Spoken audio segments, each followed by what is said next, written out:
بسم الله الرحمن الرحيم إن الحمد لله نحمده ونستعينه ونستغفره ونعوذ بالله من شرور أنفسنا ومن سيئات أعمالنا من يهده الله فلا مضل له ومن يضلل فلا هادي له وأشهد أن لا إله إلا الله وحده لا شريك له وأشهد أن محمدا عبده ورسوله يا أيها الذين آمنوا اتقوا الله حق تقاته ولا تموتن إلا وأنتم مسلمون يا أيها الناس اتقوا ربكم الذي خلقكم من نفس واحدة وخلق منها زوجها وبث منهما رجالا كثيرا ونساء واتقوا الله الذي تساءلون به والأرحام إن الله كان عليكم رقيبا يا أيها الذين آمنوا اتقوا الله وقولوا قولا سديدا يصلح لكم أعمالكم ويغفر لكم ذنوبكم ومن يطع الله ورسوله فقد فاز فوزا عظيما وإن خير كلام الله وخير حديث محمد صلى الله عليه وسلم وإن شر الأمور محدثاتها وكل محدثة بدعة وكل بدعة ضلالة وكل ضلالة في النار وبعد.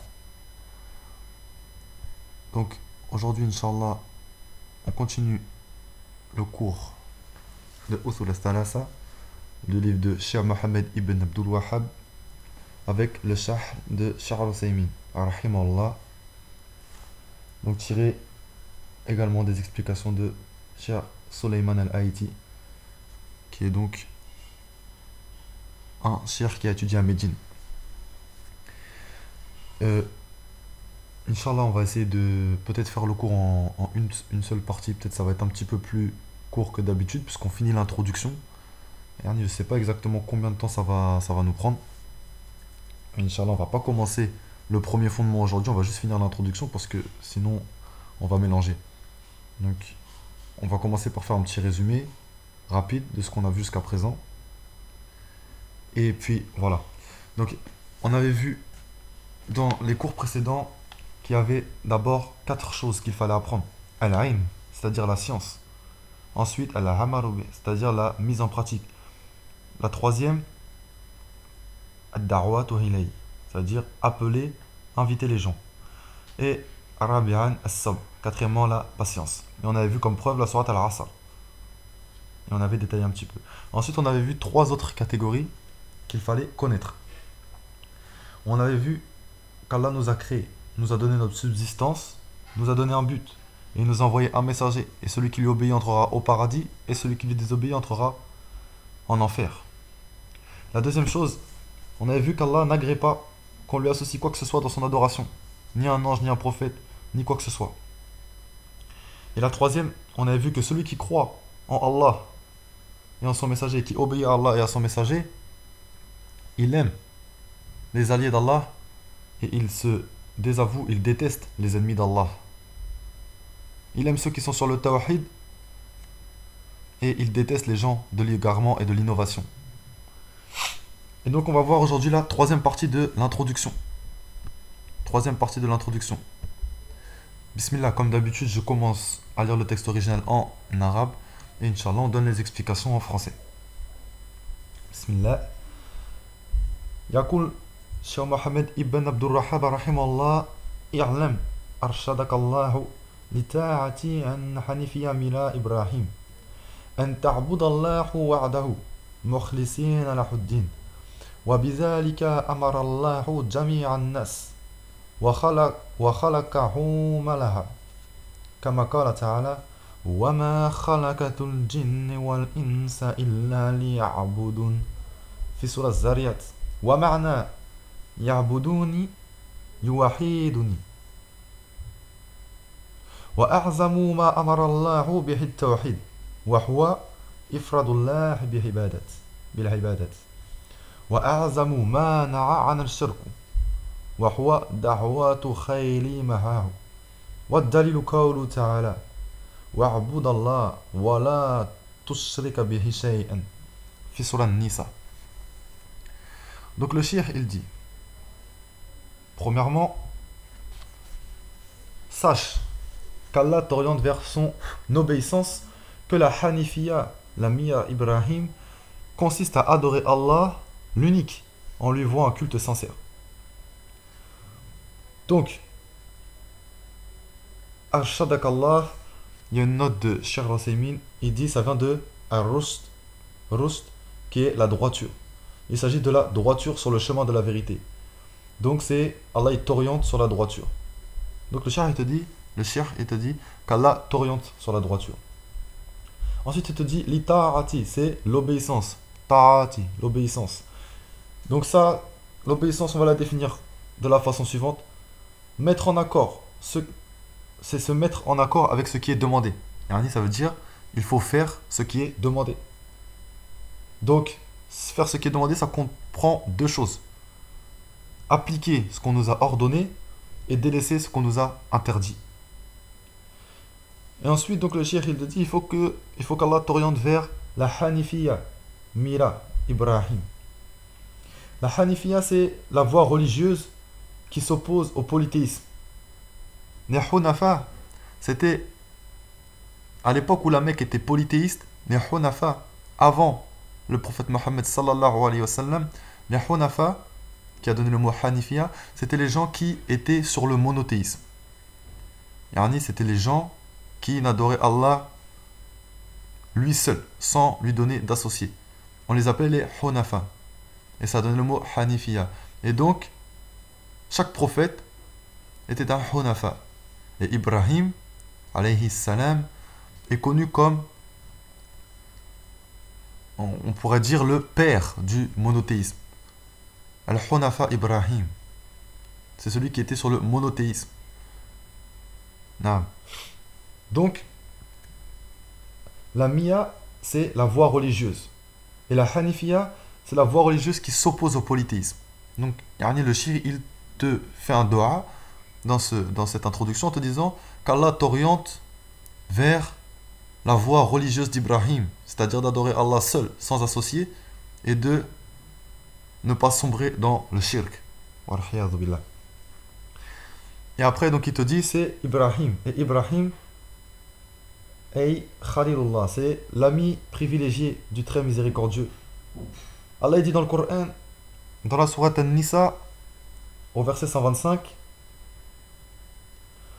وَاتَّخَذَ اللَّهُ إِبْرَاهِيمَ خَلِيلًا. Et Allah a pris, takhaz, takhuz, yakhuz, c'est prendre. Akhuz, takhuz, yakhuz, je prends, tu prends, il prend. Donc, وَاتَّخَذَ اللَّهُ, et Allah a pris Ibrahim khalilan, pour ami privilégié. Et Ibrahim, alayhi salam, c'est le père des prophètes. Et il est pris très très souvent en exemple dans le Coran et la Sunna. C'est un exemple. C'est l'ami intime d'Allah et c'est un exemple. Et Ibrahim, alayhi salam, il était prêt à sacrifier son fils pour Allah Azza wa Jal. Comme tout le monde connaît cette histoire. Il était prêt à l'égorger pour Allah Azza wa Jal parce qu'il avait vu en rêve. Donc c'était vraiment un prophète sur une voie parfaite, au comportement parfait. Et le cheikh il te dit qu'il faut adorer Allah seul. Seul. Et adorer Allah, comment on pourrait définir l'adoration? L'adoration, ça c'est important de le noter et de le comprendre. Il faut le noter et le comprendre. On va voir au sens général, l'adoration, c'est l'humilité pour Allah, par amour et vénération. D'accord? C'est-à-dire on s'humilie pour Allah, on l'aime, on applique ses ordres et on évite ses interdits, selon la manière enseignée par ses législations. D'accord? C'est-à-dire qu'on applique ses ordres et ses interdits selon ce qu'il nous a enseigné, pas comme on veut. En faisant, par exemple, la salat du Isha en 6 rakat, alors qu'il en faut 4. Yani, ça correspond à la charia dans sa quantité. La charia, on va dire, dans le livre de Cheikh Al-Utsaymin sur le Tawhid, il a divisé en 6 catégories. On va faire une petite parenthèse. Ça, c'est important de le savoir aussi. Il y a la charia dans son genre, c'est-à-dire par exemple quand on sacrifie pour telle occasion, on sacrifie un ovin ou un bovin ou un caprin. Yani, c'est défini. Ça, c'est le genre. Dans la quantité, par exemple, le nombre de rakat. Dans la période, par exemple, on jeûne pendant le mois de Ramadan. On va pas jeûner pendant le mois de Muharram. En tout cas, pas le mois en entier.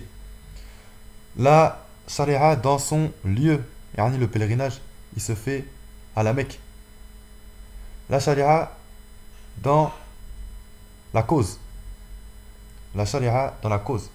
C'est-à-dire, le prophète Mohammed sallallahu alayhi wa sallam nous a apporté des choses. Et on ne doit pas innover. Yani on ne fait pas le Maoulid, l'anniversaire du prophète Mohammed sallallahu alayhi wa sallam. Ni on ne fête l'ascension nocturne. Comme certains fêtent l'ascension nocturne.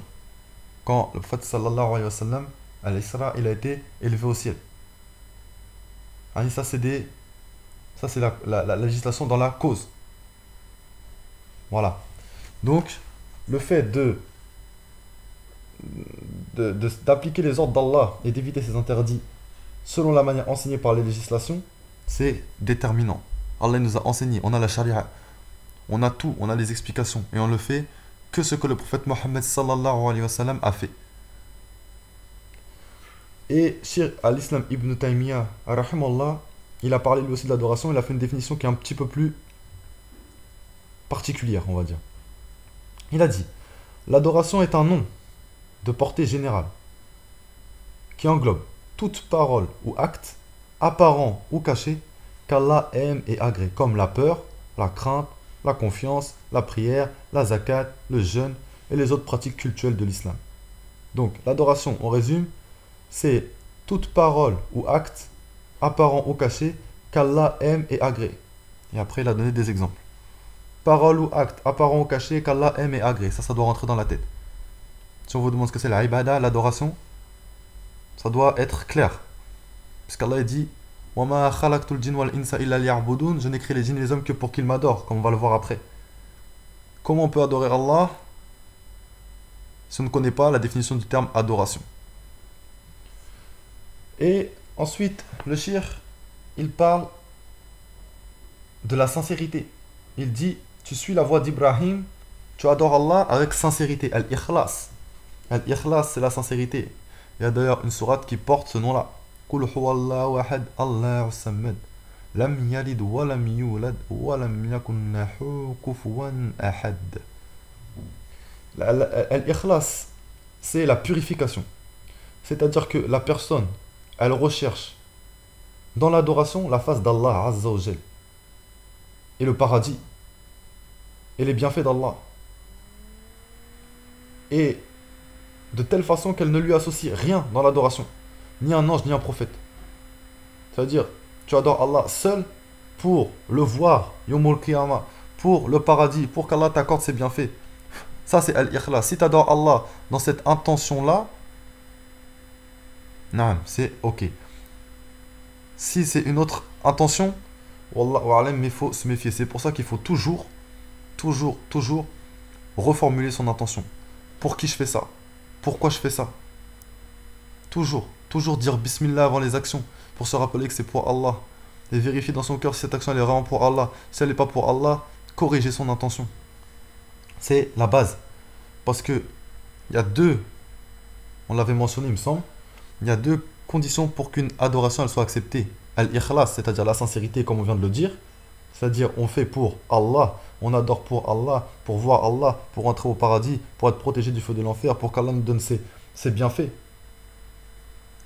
Et la deuxième, c'est que l'action, elle soit en accord avec la sunna. Donc la sincérité est en accord avec la sunna. Si ton action est sincère, mais n'est pas en accord avec la sunna, ce n'est pas bon. Si ton action est en accord avec la sunna, mais n'est pas sincère, ce n'est pas bon. On va donner un exemple. Si par exemple, tu décides de faire le jeûne du mois de Ramadan, au lieu de le faire 30 jours ou 29 jours, tu le fais 40 jours. Ou tu décides de le faire dans un désert. Pourquoi? Parce que tu veux le faire dans un désert. Pourquoi? Pour augmenter la difficulté, pour avoir plus de mérite. Là, yajouz. Ce n'est pas permis parce que la sunna ne t'a pas ordonné ça. Et donc, si ce n'est pas en accord avec la sunna, Allah Azza wa Jal va rejeter ton acte. Donc on voit que même si on veut faire une action avec une intention décuplée, développée, on essaie de mettre un maximum encore plus, de s'imposer des choses difficiles, si ce n'est pas dans la sunna, ce n'est pas la peine. Si ce n'est pas dans la sunna, ce n'est pas la peine, et si ce n'est pas sincère, ce n'est pas la peine. Wallahu a'lam. Et Allah il dit dans le Coran, dans la sourate An-Nahl, le verset 123, il dit, Allah Azza wa Jal, ثم أوحينا إليك أن أتبع ملة إبراهيم خنيفا وما كان من المشركين. Puis nous t'avons révélé. Donc là il parle au prophète Mohammed sallallahu alayhi wa sallam. Puis nous t'avons révélé, suis la religion d'Abraham, qui était vouée exclusivement à Allah et n'était point du nombre des polythéistes. Et Annie, je veux porter l'attention sur le mot du verset. Allah dit Mira Ibrahim Hanifan. Donc, la religion d'Ibrahim qui était vouée exclusivement à Allah. Tout à l'heure, on a parlé des Hunafa. Annie, là, c'est précisé dans le Coran, subhanallah. Vouée exclusivement à Allah. Hanifa, Hunafa. Et Allah il dit aussi dans un autre verset, qui se détourne de la religion d'Ibrahim si ce n'est celui qui a égaré son âme. C'est dans la sourate Al-Baqarah, au verset 130. Qui se détourne de la religion d'Ibrahim si ce n'est celui qui a égaré son âme. Waman yarhabu an mina Ibrahim illa man safi an nafsuhu. Voilà. Donc, Al-Hanifiya, donc c'est l'adoration d'Allah seul, on lui voit un culte sincère, et Allah il l'a imposé à toute l'humanité. Et c'est pour la raison pour laquelle on a été créé. La raison pour laquelle on a été créé, c'est pour adorer Allah seul avec sincérité. Si on te demande pourquoi tu as été créé, pour adorer Allah seul avec sincérité. La preuve. وَمَا خَلَقَتُ الْجِنَّ وَالْإِنسَ إِلَّا لِيَعْبُدُونَ. Surat Az-Zariyat, verset 56. Je n'ai créé les djinns et les hommes que pour qu'ils m'adorent. Et Allah il dit aussi dans le Coran, Surat Al-Anbiya, les prophètes, verset 25. وَمَا أَرْسَلْنَا مِنْ قَبْلِكَ مِنْ رُسُولٍ إِلَّا نُوحِيَ إِلَيْهِ أَنَّهُ لَا إِلَهَ إِلَّا أَنَّ فَاعْبُدُونَ. Et nous n'avons envoyé avant toi aucun messager à qui nous n'ayons révélé point de divinité en dehors de moi, adorez-moi donc. Fa'budun, adorez-moi donc. Et ce qu'il faut comprendre, et ça c'est très important, et il faut l'écouter. Quand Allah dit Wama khalaqatul jinn wal ins illa liya'budun. Liya'budun, la signification de liya'budun c'est m'adorer. Et m'adorer ça signifie unifier.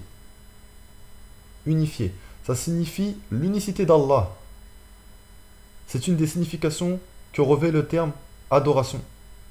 On a expliqué le sens du terme adoration tout à l'heure, mais il faut savoir que adoration, c'est un terme plus général encore. Et c'est le tawhid. Et l'adoration, elle est de deux types. Ça aussi, c'est bien de le savoir. On a l'adoration universelle, donc qui consiste, on va dire, à se soumettre aux ordres d'Allah. Azza wa Jal. Cette adoration, c'est toute la création. Et personne n'y échappe. D'accord? Allah dit dans le Coran In kullu man fis samawati wal ard illa ati ar-rahmani abda. Tous ceux qui sont dans les cieux et sur la terre se rendront auprès du tout miséricordieux, sans exception et en serviteur. Donc ça, c'est le croyant comme le mécréant, le pieux comme le pervers. Tout le monde. Tous ceux qui sont dans les cieux et sur la terre se rendront auprès d'Allah, sans exception en serviteur. C'est le verset de la sourate Maryam, verset 93. Ça, c'est l'adoration universelle de tout le monde. Et ensuite, on a l'adoration religieuse. Là, c'est se soumettre aux ordres religieux d'Allah Azza wa Jal. Et cette adoration, elle est spécifique à ceux qui obéissent à Allah Azza wa Jal. Et suivent le messager des prophètes. Le message des prophètes. J'ai dit le messager des prophètes. Subhanallah. Et suivent le message des prophètes. Donc, la preuve, c'est Allah dit dans la sourate Al-Furqan, Sourate le discernement, verset 63. وعباد الرحمن الذين يمشون على الأرض عن عون. Non, je reprends. وعباد الرحمن الذين يمشون على الأرض عونا. Du mal à dire le mot. عونا. Les serviteurs du tout miséricordieux sont ceux qui marchent humblement sur terre. Donc, le premier type d'adoration, l'adoration universelle, il n'y a pas d'éloge. Car ça ne dépend pas de l'être humain. Ça ne dépend pas de l'être humain. Ça veut dire que le croyant, comme le mécréant, le pieux, le pervers, tout le monde adore Allah. On n'a pas le choix.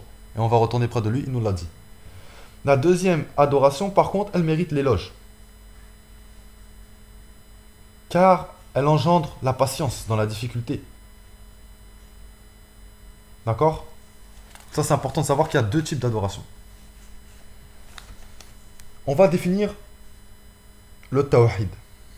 Subhanallah. Bah, j'avais oublié cette partie-là. Enfin, j'avais pas oublié, mais ouais, on va passer sur une partie très très très importante. C'est le tawhid. Donc, on va pas pouvoir faire le cours en une partie. Parce qu'on est déjà bientôt à 25 minutes et j'ai toujours mon problème pour mettre les vidéos en ligne. Donc, il va falloir que je coupe maintenant. Sachant qu'il nous restera bien 30 minutes quand même pour expliquer le tawhid. Et même si le tawhid, il faut prendre plusieurs cours pour l'expliquer, je préfère bien expliquer le tawhid parce que c'est la base.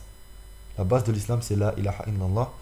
Et je ne veux pas me tromper là-dessus. Je ne veux pas porter le fardeau de me tromper là-dessus. Je veux que ce soit compris. C'est vraiment, ça me tient vraiment à cœur. Et Inch'Allah, là, c'est juste une petite présentation du tawhid. Mais Inch'Allah, biznillah, après, au soul, quand j'aurai fini l'explication de ce livre, la lecture de l'explication de ce livre et l'explication de ce livre, et Inch'Allah, quand ce sera bien compris, on attaquera Kitab al-Tawhid pour vraiment bien comprendre le tawhid.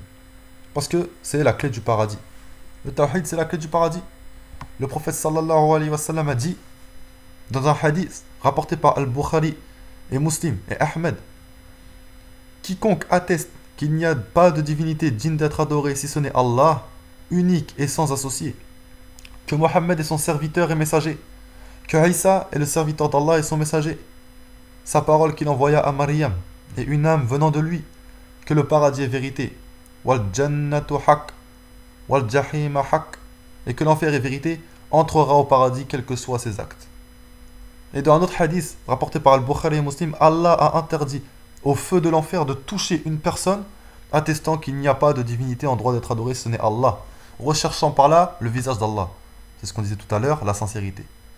Et il y a trois catégories de tawhid, et c'est important de comprendre le tawhid et la shahada. Donc là, j'ai cité deux hadiths comme ça pour montrer l'importance du tawhid.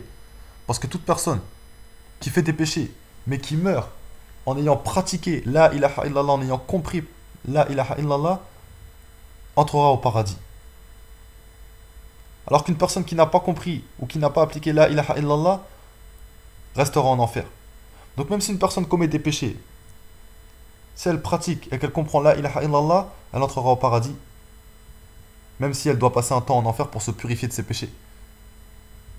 Mais si une personne au contraire fait beaucoup de bonnes actions, mais ne pratique pas la ilaha illallah, fait du shirk avec Allah, il a beau faire autant de bonnes actions qu'il voudra, il restera en enfer éternellement.